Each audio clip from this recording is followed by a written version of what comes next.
सात संगत जी, प्यार से कहना ध्यान निरंकार जी। आज रोहिणी में सभी सत्संग का आनंद लेते हुए ये मन के भाव इस निराकार से ये गहरा नाता जो भी संदेश भी मिला वो रूहानियत से भरा जीवन में उतर जाए तो कैसे ये जीवन तब्दील हो सकता है। एक और भी अनुभव अभी सभी ने किया कि चाहे सत्संग के दौरान इधर से महात्मा कुछ कह रहे और पास ही कोई ग्राउंड में शायद क्रिकेट का मैच और कैसे वो आवाज़ उनके माइक की भी हम तक आ रही, तो इसमें एक भाव कि वो कान तक तो सत्संग के अलावा और भी आवाज़ पड़ रही थी, पर भक्तों ने ध्यान किस पे फोकस रखा, अपना एक मन को केंद्रित कहाँ किया कि जो कोई क्षण भंगुर, कोई थोड़े समय में एक एंटरटेनमेंट की तरह की इन्फॉर्मेशन या फिर सत्संग में दिया गया वो संदेश कि कैसे अपने जीवन को हम जीते जी भी और श्वास खत्म होने के बाद भी एक मुक्ति की जो बात होती है उस पे एक आधारित जीवन कि जब जब ये परमात्मा के दर्शन करके इसके एहसास में रहते हैं तो जीते जी भी जीवन सुहाना है और आगे भी एक परलोक की जो बात होती है कि उसके मोक्ष मुक्ति के भी हकदार बन जाते हैं। तो कैसे एक थोड़ी थोड़ी चीज़ों के पीछे जो आज है कल नहीं, ये बदलने वाली और वहाँ परमात्मा जो हमेशा से एक जगह एक स्थिरता का प्रतीक, तो कैसे स्थिर जीवन को जहाँ जीना हर किसी के एक संभव है और कैसे छोटी छोटी चीज़ें अगर अभी आ भी रही हैं तो इस परमात्मा पे ही ध्यान केंद्रित रखेंगे तो कब आके चली गई वो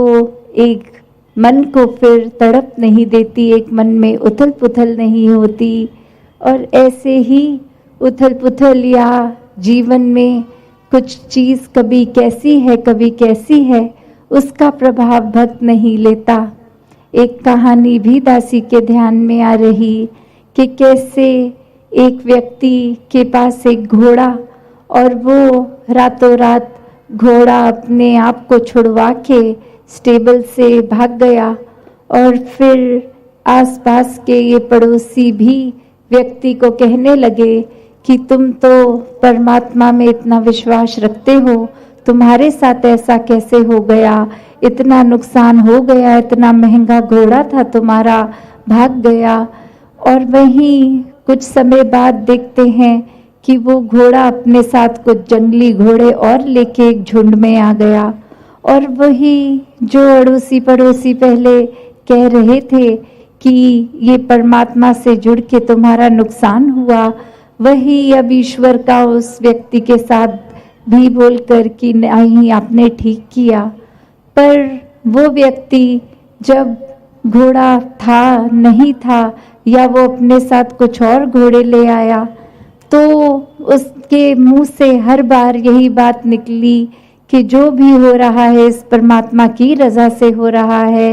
ये एक जैसा है वैसा ही ये ठीक हो रहा है। और आगे चल के उसी में से एक जंगली घोड़े ने दो लत्ती मारकर उसके बेटे को जख्मी कर दिया और अब फिर वो पड़ोसी बोले कि ये सब होने से बेटे का नुकसान हो गया और फिर वह व्यक्ति बोलकर कि ठीक है इसको अस्पताल ले जाते हैं, पर जो हुआ है ये परमात्मा की रजा से ही हुआ है। और आगे वो समय उस राज्य में वो राजा अब जंग के लिए घर घर से नौजवान लड़कों को चुन रहा था और जब उसके घर पहुंच के देखा कि एक ही जवान लड़का पर वो एक फिजिकली फिट नहीं है, एक टांग में चोट है, तो वो जंग में उसको साथ नहीं लेके जाते। और फिर वही एक दोस्त मित्र उस व्यक्ति के कहते कि ये घोड़े की चोट से इसका चोट लगना तो फायदेमंद हो गया क्योंकि पता नहीं इस वॉर के बाद, ये जंग के बाद वापस सलामत आता भी कि नहीं। तो ये ठीक ही हुआ कि इसको चोट लग गई और ये नहीं जा पाया जंग में। और उस समय भी मनोस्थिति उस इंसान की यही कि ये भी हुआ है तो परमात्मा की इच्छा से, एक रज़ा में, एक भाड़े में रहकर हुआ है। तो इस कहानी से जो उस व्यक्ति के मन का भाव कि कैसे उसके जीवन में भी खुशी दुख आता गया, एक मन से जो भाव, इस परमात्मा पे विश्वास, इसकी रज़ा में रहने की वो कंटेंटमेंट, वो एक संतुष्टि कि इस परमात्मा में अपना ध्यान है, इसके आश्रय है तो सभी ठीक होना है। और वहाँ कोई दुनियावी रूप में अपनी निजी जीवन में भी हम लोग देखें तो कोई ना कोई ऐसी टिप्पणी कर देता है कि आप तो सत्संगी हैं, आप तो परमात्मा में विश्वास रखते हैं, तो आपके जीवन में तो दुनियावी रूप में ये सुख नहीं है, ये कमी है। तो एक भ्रम में डालने का भाव हर एक का रहता है। पर जो इस परमात्मा से हर हाल में जुड़े हैं, एक मन का नाता इस परमात्मा से, ये प्रेमा भक्ति का नाता है, एक प्यार से, जैसे अभी जिक्र हो भी रहा था कि सौदेबाजी नहीं, एक प्योर, एक पावन प्यार इस परमात्मा से, जहाँ कोई इच्छा से नहीं, एक प्रेम से ही ये मन का लगाव, ये जुड़ाव। तो ऐसे भावों से युक्त एक भक्ति हो रही है तो फिर कोई नहीं फर्क पड़ता कि कोई क्या कह रहा है क्या नहीं, क्योंकि भक्त को अपना जीवन पूर्ण लगता है कि ये परमात्मा पूर्ण है, इसका किया सब पूर्ण है, जो दिया वो भरपूर है, जो नहीं दिया और हमारी इच्छा है कि जीवन में वो वस्तु आए, वो व्यक्ति आए, तो उसमें भी परमात्मा को बेहतर पता है। तो फिर अगर किसी ने उस बात पे कोई टिप्पणी कर भी दी तो उसका प्रभाव मन पे नहीं, बस ये ही कि इस परमात्मा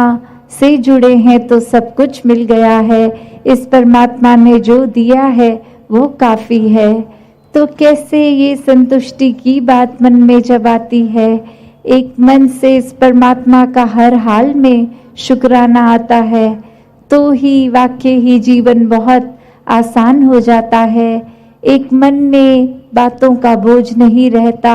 एक मन में किसी के कहने से कुछ बात का इस तरह चोट नहीं पहुंचती, ठेस नहीं पहुंचती। और अगर किसी के शब्द कुछ सुन भी लेते हैं जो अच्छे नहीं, उसको मन से बाहर निकालना और उसी समय उस व्यक्ति के लिए भी मन में कोई नफरत का भाव या एक बुरा सोच उसके लिए नहीं बैठती, ना ही ये उम्मीद भी आती है कि अब इस इंसान ने एक बुरा भला बोल तो दिया है, पर ये जब तक माफ़ी नहीं मांगेगा माफ़ नहीं करेंगे। तो वैसे भी भाव फिर मन में उपज नहीं लेते, क्योंकि जब वो भी पल में देख कर कि किसी ने कुछ कहा तो वो बात को अनसुना करना भी ये चेतनता है। इस बात को पकड़ के रखना नहीं हमेशा के लिए। कोई घटना घट गई सो घट गई, एक किसी ने कोई बात बोल दी तो बोल दी। अगर हम और गहराई में भी जाएं तो वो बात बोलने के समय भी कुछ शब्द ही तो मुंह से निकले थे, वो शब्द को दिमाग में घर ना करने दें तो मन को ठेस भी नहीं पहुंचती। तो ऐसी चेतनता को इस ब्रह्म ज्ञान के बाद हर किसी ने हर पल अपनाना है कि चाहे परिस्थिति, लोग, कुछ भी, कैसा भी समय, पर खुद को स्थिर रखना एक अपने ही मन की बात है। एक परमात्मा के एहसास को हर समय इसमें रहकर सिमरन रूप से एक ध्यान बनाकर निराकार पे पूरा विश्वास बनाना भी फिर एक हम पे ही निर्भर करता है कि हम डगमगा जाएं या पूर्ण रहें, पक्के रहें इस रास्ते पर जो सच्चाई का रास्ता ये ब्रह्म ज्ञान मिला है, इस पे विश्वास पूरा बना के रखें। तो कैसा जीवन जीना है ये चुनाव भी हमारा है। तो समय की ओर ध्यान जाता हुआ दासी का और अधिक शब्दों का सहारा ना लेके इन्हीं शब्दों से आपसे आज्ञा लेगी। साथ संगत जी, धन निरंकार जी।